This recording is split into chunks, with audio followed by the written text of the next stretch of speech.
একটা মজার ঘটনা শুনেন। হযরত ওমর রাদিয়াল্লাহু তাআলা আনহু একদিন নবীজি সাল্লাল্লাহু আলাইহি ওয়াসাল্লামের কামরায়, হুজরায়, ঘরে গেছেন। আমি নিজে আরবি কিতাবে পড়ছি, আজ-জুহাদু মিআতুন, এই কিতাবে গিয়ে দেখে আল্লাহ নবী সাল্লাল্লাহু আলাইহি ওয়াসাল্লাম চাটাইয়ের মধ্যে শোয়া, শুধু চাটাইয়ের উপরে, এই চাটাই, মাথার নিচে একটা খেজুরের ছাল দিয়ে বানানো ছোট্ট বালিশ।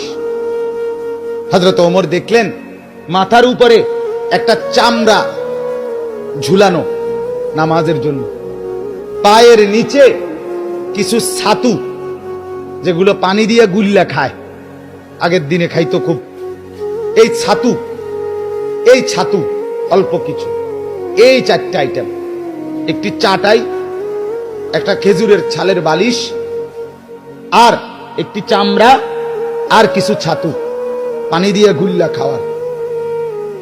নবীজি সাল্লাল্লাহু আলাইহি ওয়াসাল্লাম হযরত ওমর দেখলেন ওয়াকাদ আসসারা ফি জামবিহি, নবীজির পুরা দেহের মধ্যে দাগ দাগ, চাটাইয়ের দাগ দাগ পড়ে গেছে। যেহেতু আল্লাহ নবী সাল্লাল্লাহু আলাইহি ওয়াসাল্লাম কায়নাতের সর্বশ্রেষ্ঠ সুন্দর ছিলেন, কাজে দাগ তো পড়বেই। এই পবিত্র সুন্দর চেহারায়, শরীরে দাগ পড়ে গেছে চাটাই। হাদিসে আছে হযরত ওমর রাদিয়াল্লাহু তাআলা আনহু সাথে সাথে কাঁদতে শুরু করলেন। আল্লাহ নবী সাল্লাল্লাহু আলাইহি ওয়াসাল্লাম বললেন, মা ইয়াবকিকা ইয়া ওমর, ওমর তোমাকে কে কাঁদালো, কাঁদতেছো কেন? হযরত ওমর রাদিয়াল্লাহু তাআলা আনহু বললেন, লিমা লা আবকি ইয়া রাসূলুল্লাহ।